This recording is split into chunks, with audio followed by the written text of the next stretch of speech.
And good day everyone. Welcome to this video. We're going to talk about wall functions and how they are used in some CFD code, for example OpenFoam. So in the last video we're talking about Nicorazzi's paper and some of the details regarding that. And we saw that the roughness coefficient, or the roughness height, right? Roughness height K is equal to the epsilon that we are very used to. Yep, it is this epsilon that you'll find in like those wall functions, or rather the in a Darcy friction factor we will have this relative roughness, and there's usually a table of some of the surface roughness of some materials, and that is what you basically use when you plug into your wall function. The delta U plus, this HS plus, is basically K into the friction velocity over the kinematic viscosity. So hopefully that clears things up. So now we're talking about OpenFoam, which is one of the open source CFD codes, and where we can find how they kind of approach wall functions. Well, the first thing you would do is to type OpenFoam extended code guide into Google. And what you would do is to go to openfoam.com, documentation, C++ guide. Then you just go to the extended code guide. Once you are there, you can go to, okay, so this is where we find a lot of the relevant guides for CFD modeling. And what we want is turbulence, so we go to physical modeling. So physical modeling, so that's where you find turbulence. So there are two, at least in the V1912 guide as of April 2020, there are two turbulence models here. Click on turbulence and you go straight to Reynolds average Navier-Stokes. So Reynolds average Navier-Stokes is where you usually get your wall function modeling. So that's where wall modeling is. If you click that, and you open a new tab, they'll say it's under construction, which is not very helpful, but they have some basic guides here, basic stuff like friction velocity, etc. etc. You close that. Yeah, so what is usually more helpful? So what is helpful here is this, instead of these guides, which are kind of semi-complete, or more accurately put, they are incomplete, you go straight to the source code. The source code actually has everything you need. Okay, so you go to the source code, and don't worry, I will put all of these in the link below. Okay, so these two tabs are basically the same. I just duplicated them.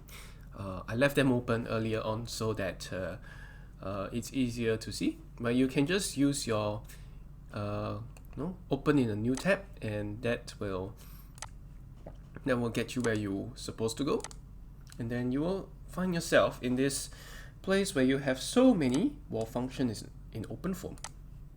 So the one I want you to look at is the new T wall functions, which is a turbulent viscosity wall function.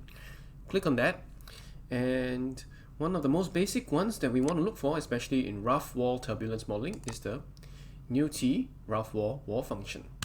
Click on that. Okay, so I will just leave this open, and yeah, rough wall function. You will see two files here. One is the C file, one is the H file. Both are actually C++.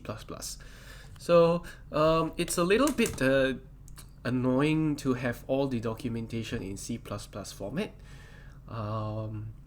especially if you're not familiar with the code. But good thing about this video is, yeah, I'm here to explain, where you can find your code, your sections of the code that you need. So you open up both of these files, you open them in a new tab. I use my little mouse wheel, I click on the mouse wheel button to try and open them in a new tab, or otherwise you just click and open in a new tab, that's fine. So this is the H file and the C file. Okay, I left them open over here as well, they are the same. Okay, so I'll just cancel these two. Okay, and yeah, this is the same page, so I'll just close that. Okay, so what is the H file and what is the C file? The H file is something known as the header, and that's where you kind of put in some definitions. All right, and you have to kind of look at both of these files in order to see what OpenFoam is trying to do. Okay, so the thing about C++ programming, okay, I'll just get rid of all of this so that I have a clean blackboard. Okay, so the thing about C++ programming is, right, okay, normally if let's say you're doing, I hope if you're watching this, I assume you have some engineering background, you have some MATLAB background, right? Okay, so in MATLAB you will have your lines of code all done into some kind of a function, right? So you have some kind of function. All right, you have a function, and then this is your MATLAB code. So, and then you can have some file, other file that you have a script. Okay, you have a script, then you write your code, and then some of these lines you will call functions that you have kind of you'll call functions that you kind of described before, so that you don't have to write all these code.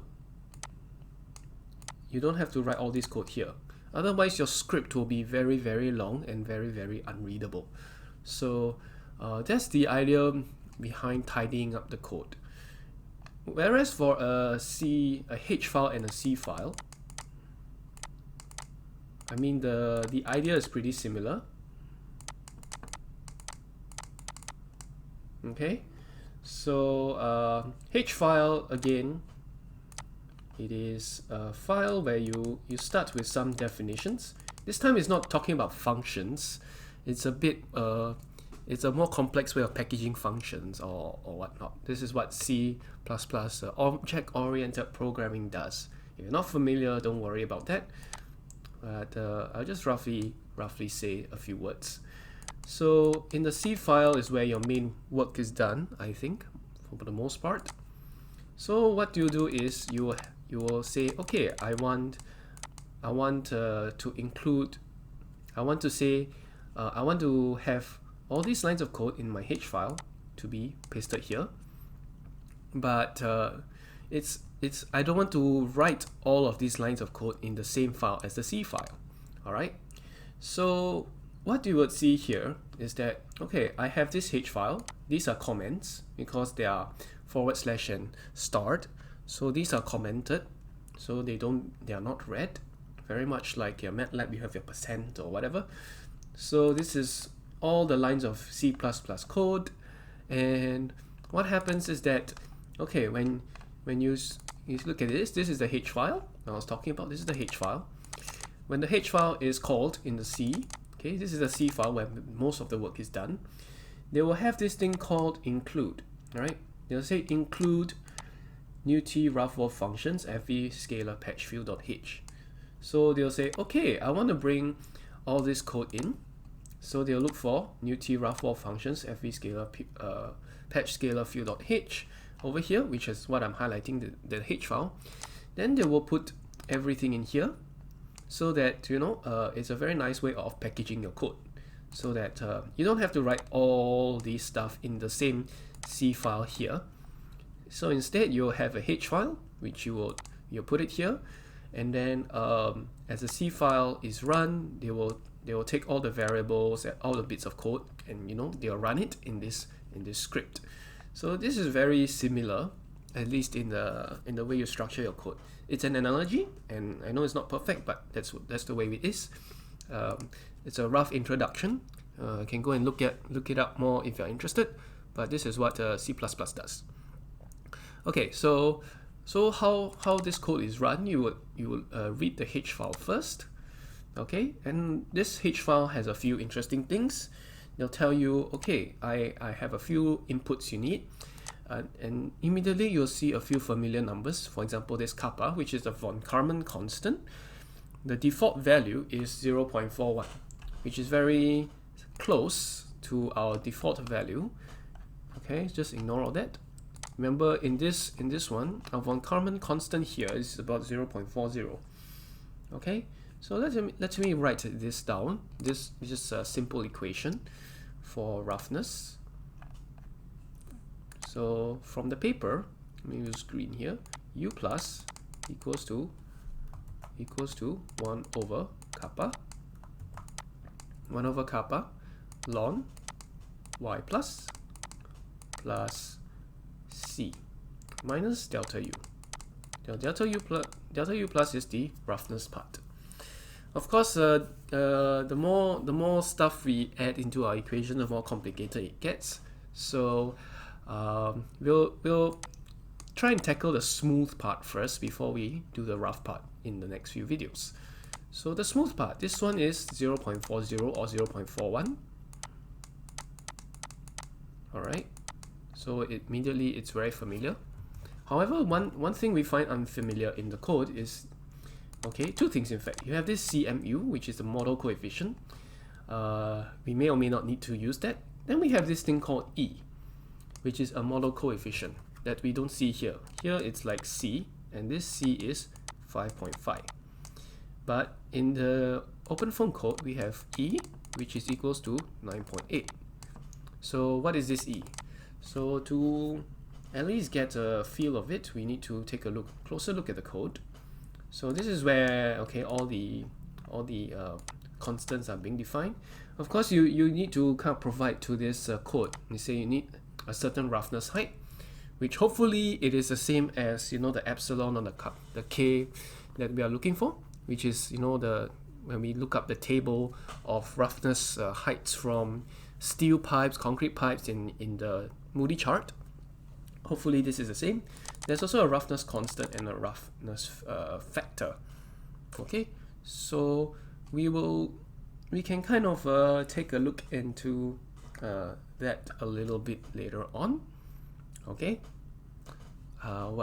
this one of course deals with the roughness. We can deal with the smooth part first. So let's look for the smooth part of code. You won't find it here. If you keep scrolling down, you won't find any formulas over here. The places where you will find the formula the place where you will find the formula is in the C file. In the C file, okay, it does not contain as much information in this in the commented part of the place. Like these ones are all comments. Okay, so this is where I said you will import your H file here, and you'll run all the code, so to speak, and you have all your definitions, but you include another few H files as well.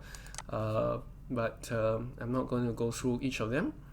Okay, so you can scroll down, and you will see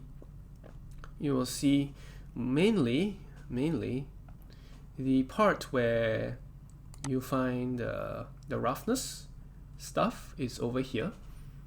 Okay, so from line 101 onwards is where you find the roughness stuff.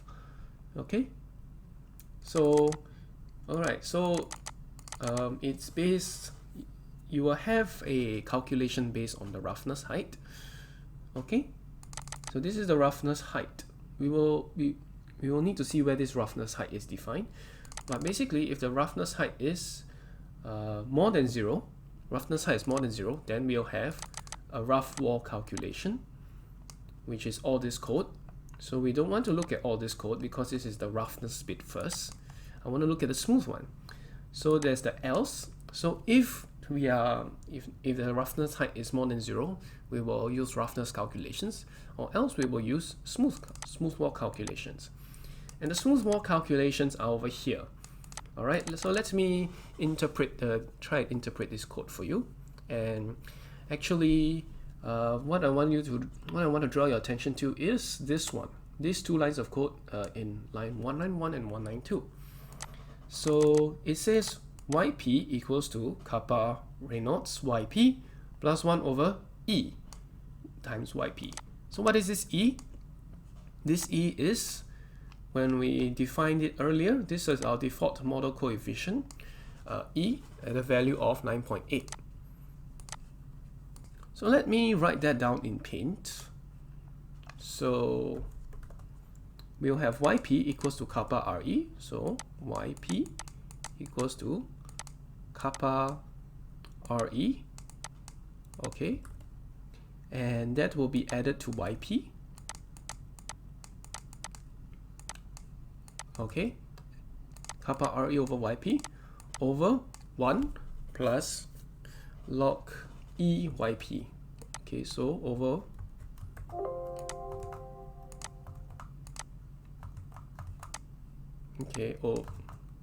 over 1 plus ln, which is a natural logarithm here, E times YP. Alright, so these are all kind of terms we are not familiar with, so let's dissect them one by one.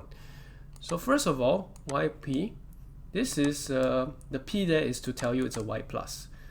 Okay, so and yeah, so YP here is Y plus. And if you're wondering why they run this code here, if you know C++ or at least MATLAB, this code is not saying both sides are equal. This code is saying that the left hand side is the new value of YP. So that's the new value of Y plus equals to, alright, I shall use blue, kappa Reynolds number, okay, Reynolds number plus, then I'll use this yellow one, Y plus old, blue again, over 1 plus ln E times, alright, Y plus old. Alright, so that is what it is. Okay. So what's with this? Why is it iterating? Okay, if you look at this while loop over here, it is basically saying, okay, this RYY plus lam is actually, okay, this is actually some error. They're trying to iterate so that the error is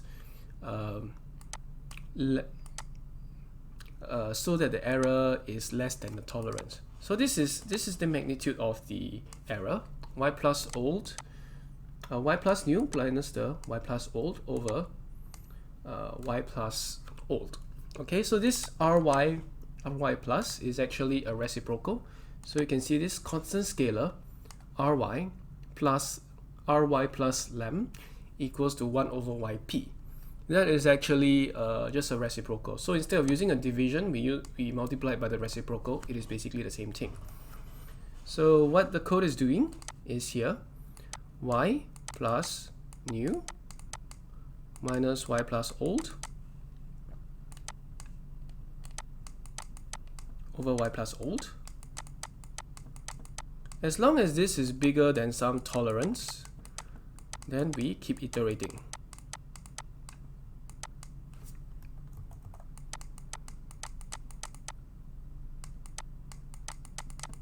So we keep iterating, alright, as long as this error is more than some tolerance. So basically, you try to iterate until both of these are the same. So it doesn't matter, these are not actually, iterations between time steps. These are just iterations to get to some convergence.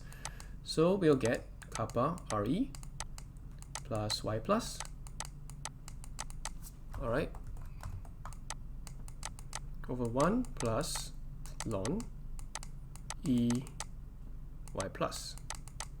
Alright, so that's part 1. Okay, that solves the mystery of whether these two Y's, this Y new and the Y old, are they the same thing?